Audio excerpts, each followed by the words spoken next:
Hey there, you great people. I am so overwhelmed at the moment with the subscribers. Literally, I've had 3 today, I think. 3 or 4 yesterday, 5 the day before. For a small channel like mine, that's a big deal, you know. What I'm bringing for you anyway now is a home cooking video, the third one in my new magnet kitchen. And this is a butter chicken dish. It's an Indian dish, a very mild dish, extremely fragrant, creamy and delicious.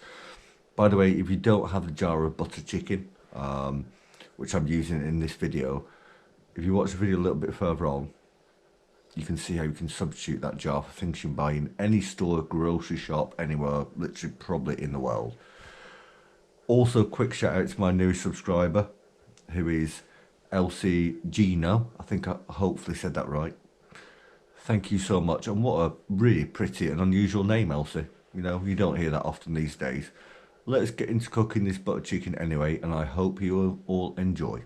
I did say this is going to be quite a simple curry, but I tell you what, the results are going to be amazing because it is absolutely creamy, delicious, flavourful, and it is a mild curry, by the way. This is not spicy, so if you don't like spice, this will be ideal for you, and I assure you, you will enjoy it.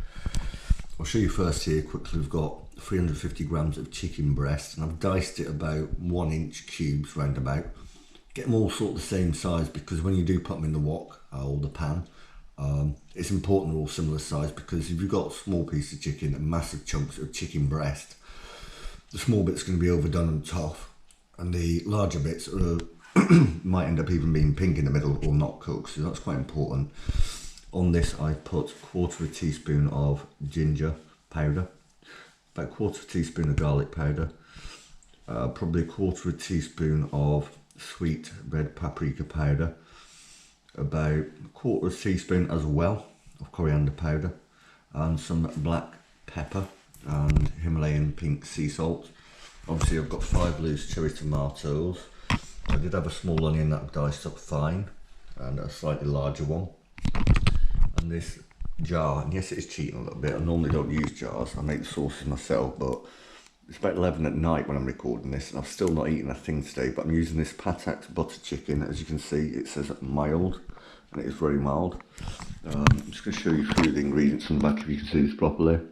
But yeah, it's water, 10% tomatoes, 7% single cream, 3.5% milk, tomato puree, coriander, cumin, cardamom, rapeseed oil, dried onion, and some other bits and pieces. But it will be delicious. So yeah, like I said, very simple curry, but it's going to be worthwhile. Obviously here in the wok I've got 3 tablespoons of rapeseed oil and a tiny bit of that chili oil, maybe a teaspoon of that. But if you've not got the rapeseed oil like I'm using, you can use vegetable oil or sunflower oil. It doesn't really matter. Let me stick you here a minute. I'm just going to move the chicken out of the way and show you the trick. I mean, it's only a simple thing, you probably know already. It's chopping an onion, right? I watched the chef do this, and I've not really thought about it first. I'll literally cut it down in half like that, and I'll flip it round, and I'll literally just try and keep it together. Make the cuts like this, and literally very quickly dice it down, and try and get some of the segments together like this, and do them all at once. Doesn't have to be fine in this curry. Remember, it is a sweet mild curry.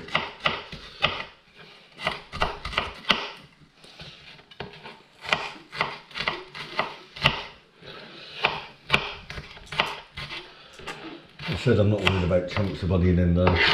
You know what onions like, it shrinks. It will go down quite a lot after cooking.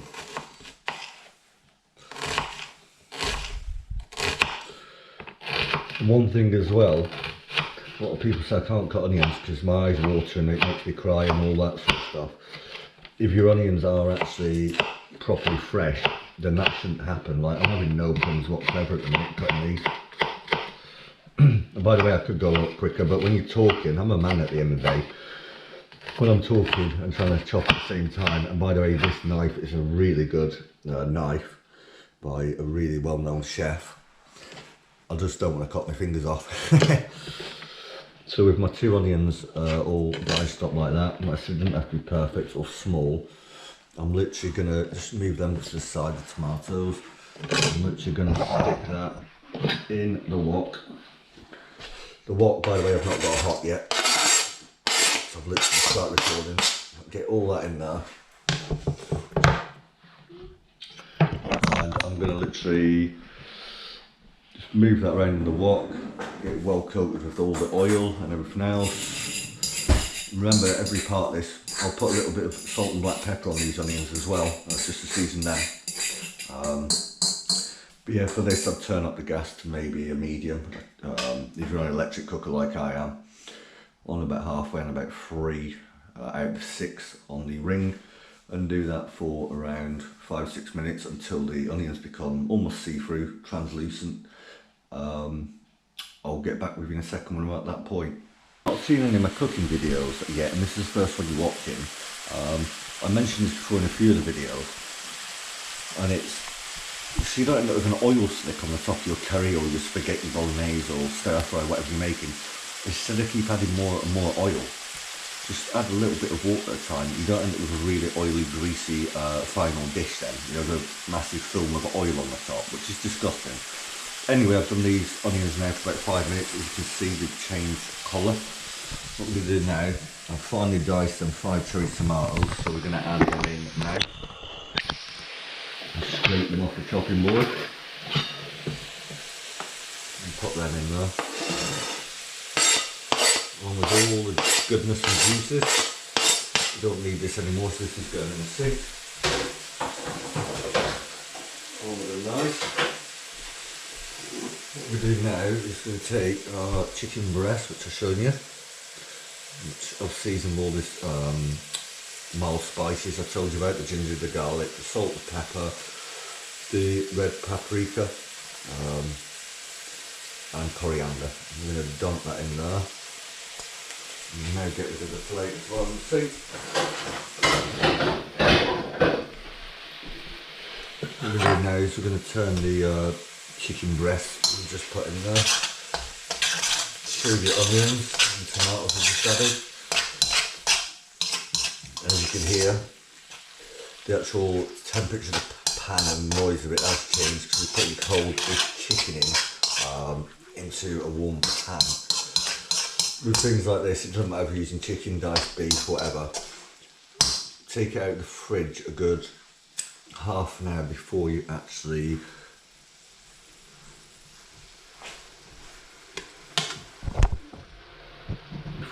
cooking it. Sorry, I thought the camera got off there. Before you're actually cooking it, because then won't lose all of its moisture. It'll stay nice and moist, and it will not dry out on you. We're going to do this anyway on a medium heat now for around 5 or 6 minutes. Right, so we've done our onions, chicken breast and tomatoes on a medium, like I said, for about 4 or 5 minutes. I'm turning it all the time. As soon as most of the chicken looks like it's turned white from the raw pink state, it's pretty much done. You can feel by touch, most of this is probably still a little raw in the middle, but it doesn't really matter. And the reason why is because we're not eating it straight away. We're now going to be, I've got myself a measuring jug, we're now going to be adding the chicken here into the measuring jug.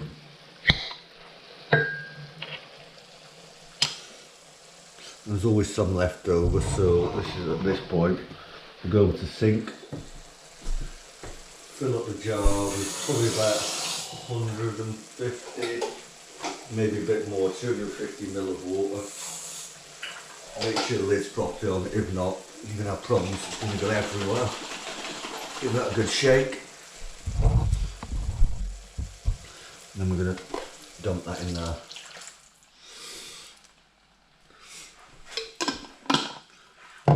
That's just the water from the jar. Now we'll put in the curry sauce again. Unless you scrape it all out, it takes ages. There's going to be a lot left, so we're going to run some water through this jug and turn the jug while you're doing it, so you're picking up all of it. Again here, I'll probably use a spoon at this point because it's sticking to the sides of the jug. That's all flavour there.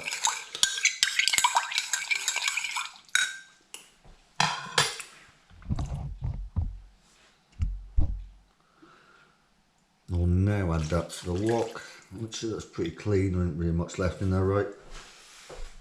At this point now, I'll move you a little closer. At this point now, I've added all that whole liquid, you know, the butter chicken sauce, plus the water. And you're probably wondering why I've just done all of that. In other words, the butter chicken out of the jar is quite a thick sauce, and that's what I want.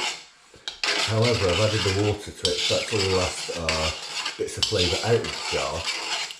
But also, if I put it in as it is and just get it up to like a little bit of a boil, and then as soon as it gets to a boil, turn it down to a simmer, then the flavour will be okay, but it'll thicken up even more. What I want to do is start off with it quite thin. Well, it's thick in the jar, but then thin it out with water, and then simmer it for a good 20-30 minutes to then thicken it down back to its original state. And that sounds weird, but what that does then on a slow simmer, it extracts all them amazing flavours of the onion and the spices I've added to the chicken and all the rest.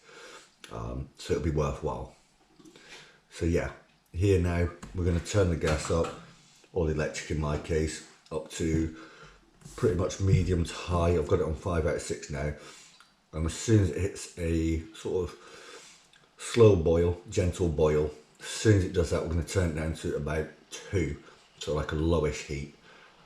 And then we will simmer it for about 20 minutes, 25 minutes, 30 minutes maybe, until we get the right consistency, and all of that water that I've added has evaporated and it's reduced down to the correct thickness, and the flavour will be wonderful.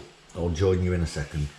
One thing I did mean to say as well is, if you do not have a jar of the butter chicken curry sauce, which obviously I live in England, and most of you subscribers, about 90% of you in other countries, whether it be the Philippines, USA, Canada, Australia, all over the place. If you don't have that yet, don't worry. You can recreate this pretty perfectly, and pretty much the way I've done it. Substitute the jar of butter chicken and just literally get a small pot, like 200ml pot of single or double cream.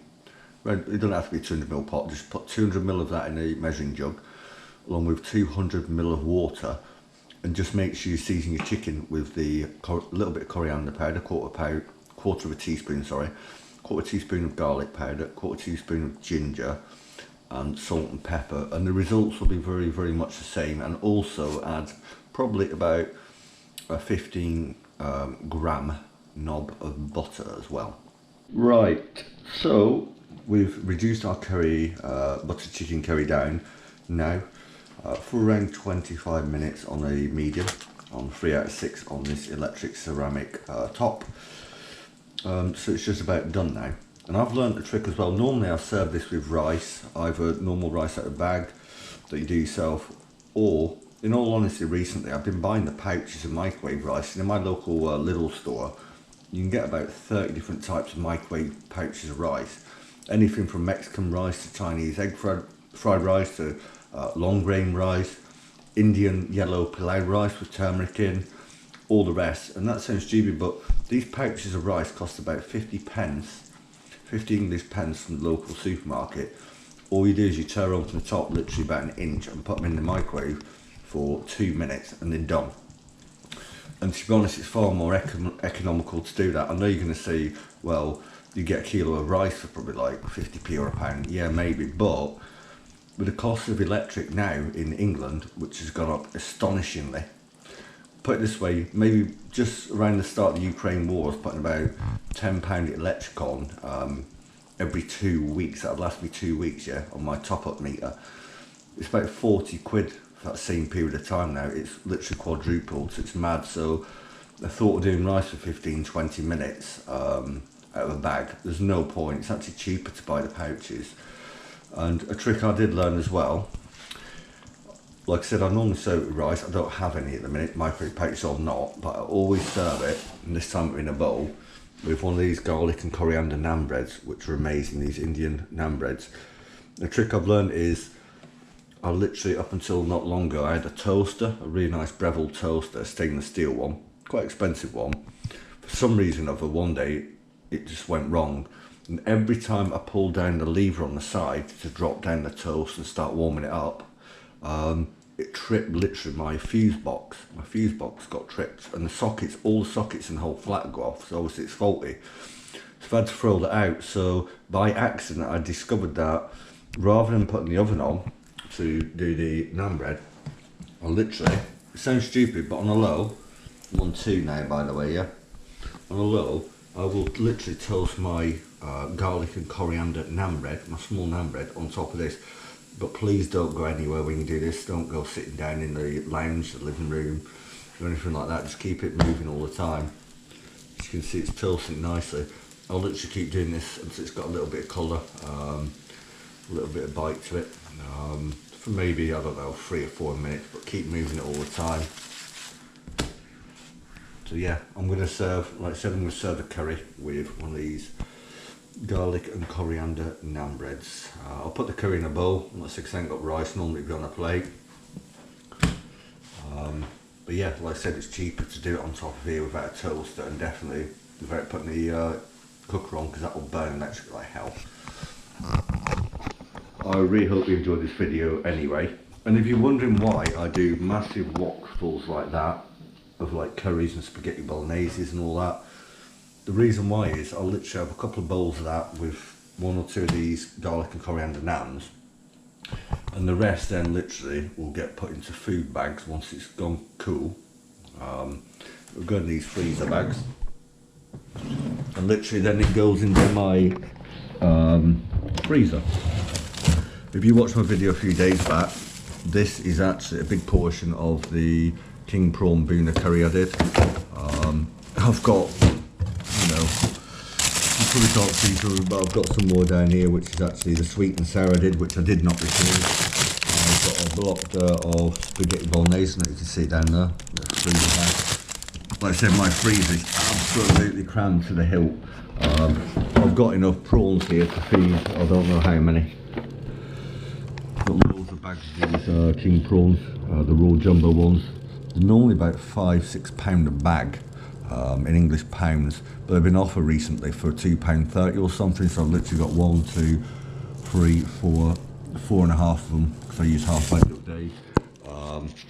And also some nice sea bass. I'm thinking on my next video I might do a couple of these sea bass. Again, these were reduced, but the same day I got them, £4.75 to £1.33. You know, come on, freeze them the same day so they're still fresh. I might do one of the sea bass dishes next. It depends on what you think.